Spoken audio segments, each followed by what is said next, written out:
யார் ஜெயிச்சாலும் லாபம் இருக்குதோ நஷ்டம் இருக்குதோ, யார் தோத்தாலும் நஷ்டம் இருக்குதோ லாபம் இருக்குதோ, அத பத்தியெல்லாம் எனக்கு கவலையே கிடையாது. ஆனா இந்த ஒரு மனுஷனுக்கு மட்டும் அடிச்சது ஜாக்பாட்டு அப்படின்னு சொல்லலாம். அண்ணாமலை அவர்கள் அமைச்சராகிறாரு. அதுதான் இப்ப சுட சுட மேட்ரு அப்படின்னு பார்க்க வேண்டியதா இருக்குது.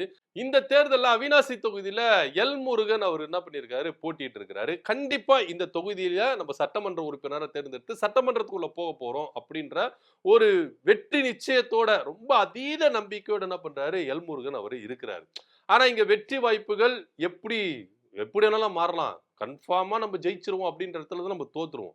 டெபாசிட் கூட வாழ மாட்டோம். அந்த மாதிரி ஒரு விஷயத்துல மக்கள் எப்படி வேணாலும் முடிவெடுக்கலாம். இதுல யாரும் அத சொல்றது இல்ல. ஆனா இருந்தாலும் எல்முருகனுடைய நம்பிக்கை அவருடையது. அந்த நம்பிக்கை அவருக்கு ஜெயம் குடுக்குதா, தோல்வி குடுக்குதா அப்படின்றது அப்புறமேட்டு விஷயம் இருக்கு. ஆனா இப்போ எல்முருகன் ஜெயிச்சுட்டா என்ன பண்றது? அப்படின்ற ஒரு விஷயத்துல தான் இருக்கு.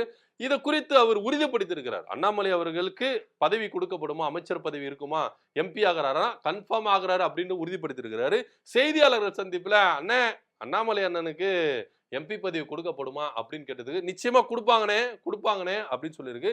தெலுங்கு தேசத்துல அதாவது ஆந்திர தேசத்துல பாத்தீங்கன்னா ராஜ்யசபா எம்பியா தேர்ந்தெடுத்ததுக்கு வாய்ப்புகள் அதிகமா இருக்குது அப்படின்னு பார்க்க வேண்டியதா இருக்கு. ஏன்னா எல்முருகன் அவர்கள் ஆல்ரெடி அமைச்சரவையில இருக்கிறாரு. தகவல் தொழில்நுட்பத்துறையில இணை அமைச்சரா அவர் என்ன பண்ணாரு, பணியாற்றி இருக்கிறாரு. இப்ப சட்டமன்றத்திலேயே போட்டிட்டு இருக்காரு. பாஜக பொறுத்த வரைக்கும் ஒருத்தர் ஒரு பதவியில தான் இருக்கணும் அப்படின்றது அவருடைய கட்சி விதிமுறைகள்ல இருக்கு. ஒருத்தர் பாத்தீங்கன்னா ஒன்னு எம்பியா இருக்கணும், இல்லாட்டி எம்எல்ஏ இருக்கணும். 2 பதவியில அவங்க என்ன பண்ணக்கூடாது, பயணிக்க கூடாது அப்படின்னு சட்ட விதிமுறைகளுக்கும் இது முரண்பாடா இருக்கிறதுனால ஒருவேளை அவிநாசி தொகுதியில எல்முருகன் ஜெயிச்சு சட்டமன்றத்துக்குள்ள வந்துட்டா அந்த எம்பி பதவி ராஜ்யசபா எம்பி பதவி இருக்குல்ல, இந்த ராஜ்யசபா எம்பி பதவியை அவரு ராஜினாமா பண்ணணும். அந்த இடத்துல யாருப்பா வருவா அப்படின்னு பாத்தீங்கன்னா அண்ணாமலை அவர்கள் வர்றதுக்கான அதிகப்படியான வாய்ப்புகள் இருக்குது அப்படின்னு பேசப்படுது. அண்ணாமலை அவர்கள் வந்துட்டா அமைச்சர் ஆகிறதுக்கான வாய்ப்புகள் இருக்கான நிச்சயமா அமைச்சர் ஆவாரு அப்படிதான் சொல்லப்படுது. இத டெல்லி பாஜகவும் உறுதிப்படுத்திருக்கு. கடந்த சில தினங்களுக்கு முன்பாக அண்ணாமலை அவர்களை டெல்லி பாஜக கூப்பிட்டு ஆலோசனையில் ஈடுபட்டிருக்கு. தேர்தலுக்கு முன்பாகவே பல முரண்பாடுகள் இருந்தது.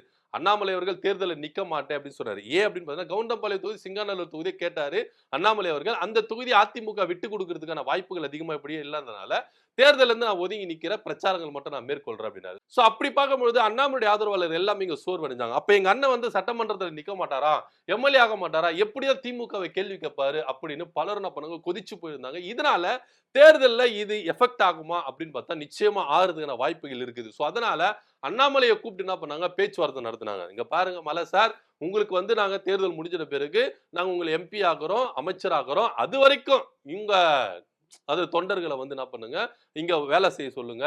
கண்டிப்பா இத கட்சியை தாண்டி இங்க திமுகவா பாஜகவா அப்படின்னு போற ரேஞ்சில இருக்கு.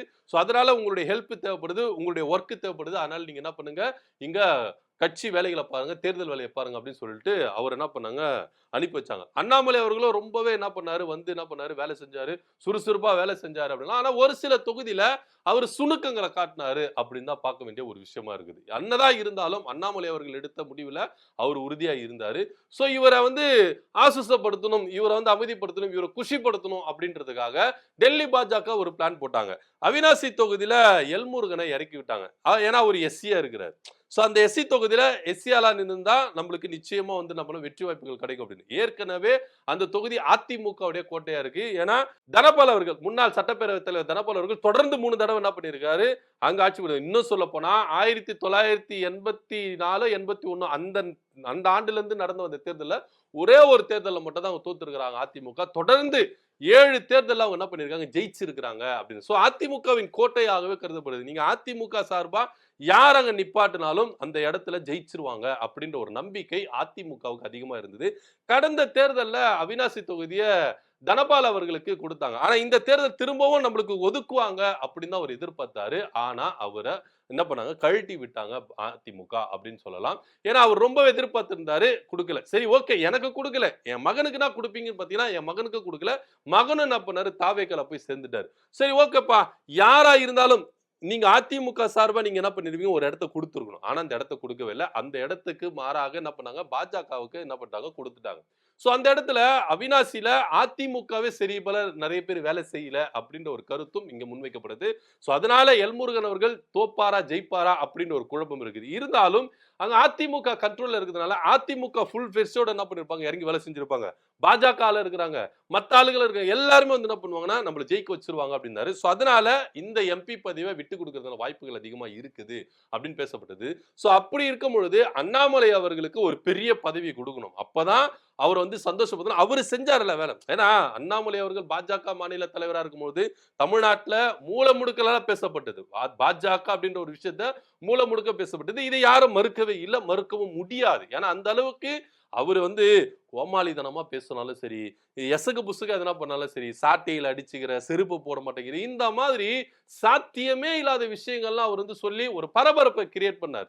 சோ பாஜக அப்படின்றது எல்லாருமே பேசப்பட்டது. ஆனா நயினார் நாகேந்திரன் வந்த பிறகு இது பேசப்பட்டுச்சா பாஜக பத்தி அப்படின்னா அது குறைவு தான் அப்படின்னு. ஏன்னா நயினார் நாகேந்திரன் அவர்கள் ஒரு சாஃப்டான ஒரு அரசியல் எடுத்து போனார், பேலன்ஸ்டு பண்ணி போனார். நீங்க அதிமுகவை பேலன்ஸ் பண்ணுவாரு, திமுகவை பேலன்ஸ் பண்ணுவாரு, அந்த மாதிரி ஒரு விஷயம். ஆனா அண்ணாமலை அப்படி இல்ல, டைரக்டா என்ன பண்ணுவாரு, பொய்யான குற்றச்சாட்டுகளா இருந்தாலும் நான் வந்து எவிடன்ஸ் கொடுக்குறேன், திமுக ஊழல் ஃபைல்ன்றத எவிடன்ஸ் கொடுக்குறேன், பெட்டி பெட்டியா கொடுக்குறேன்னு சொல்லிட்டு என்ன பண்ணாரு, பூதாகரத்தை கிளம்புனாரு. ஆனா இது வரைக்கும் அது உண்மையா இல்ல, பொய்யா இல்ல. ஏன்னா அது உண்மையே இல்ல. ஏன்னா அதெல்லாம் எங்க போச்சுன்னே தெரியல. சோ அந்த மாதிரி விஷயங்கள்லாம் அண்ணாமலை வந்து என்ன பண்ணுவாரு, ஏதோ ஒரு விஷயம் கிறுக்குத்தனமா பண்ணாலும் என்ன பண்ணுவாரு, பாஜக பத்தி பேச வச்சிருந்தாரு. சோ இப்படி வேலை செஞ்ச அண்ணாமலையை ஹானர் பண்ணுமா இல்லையா? அவரை ஒரு மாநிலத்துக்கு ஆளுநரா போட்டு அவர் டம்மியாக்கவும் விரும்பல. ஏன்னா ஆளுநரா போயிட்டு தமிழிசை சவுந்தரராஜன் அக்கா எப்படி பாடுபட்டாங்க, எப்படி வந்திருக்கிறாங்க அப்படின்றதெல்லாம் நம்மளுக்கு தெரியும். சோ அப்படி இருக்கும்போது தேசிய லெவல்ல ஒரு பதவி கொடுக்கலாம் அப்படின்னு அமித்ஷா அவர்கள் திட்டப்படுறதுனால எனக்கு தேசிய லெவல்ல எனக்கு பதவி வேணாம், நான் மாநிலத்திலேயே இருந்துக்கிறேன் அப்படின்னு சொல்லியிருந்தாரு. ஆனா இந்த தேர்தல் அவர் நிச்சயமா போட்டியிட்டு எம்எல்ஏ ஆகி எப்படியாவது என்டிஏ கூட்டணி வந்துருச்சுன்னா நம்ம ஒரு அமைச்சர்ப்பா அப்படின்னு சைரன் பறக்கிற வண்டியில அவர் என்ன பண்ணலாம், பறக்கலாம் அப்படின்னு நினைச்சிருந்தாரு. ஆனா அதுல அவருக்கு மண்ணு விழுந்துதான் மிச்சம். சோ இந்த தடவை உங்களுக்கு என்ன, தேசிய கொடியை போட்டு சைரன் வச்சு வண்டி வேணும் அவ்வளவுதானே, இந்தாங்க ராஜ்யசபா எம்பி நீங்க வாங்க மத்திய இணை அமைச்சரா அப்படின்னு பாஜக கிஃப்ட் மேல கிஃப்ட் அண்ணாமலை அவர்களுக்கு கொடுக்கறதுக்கு வாய்ப்பு இருந்தது.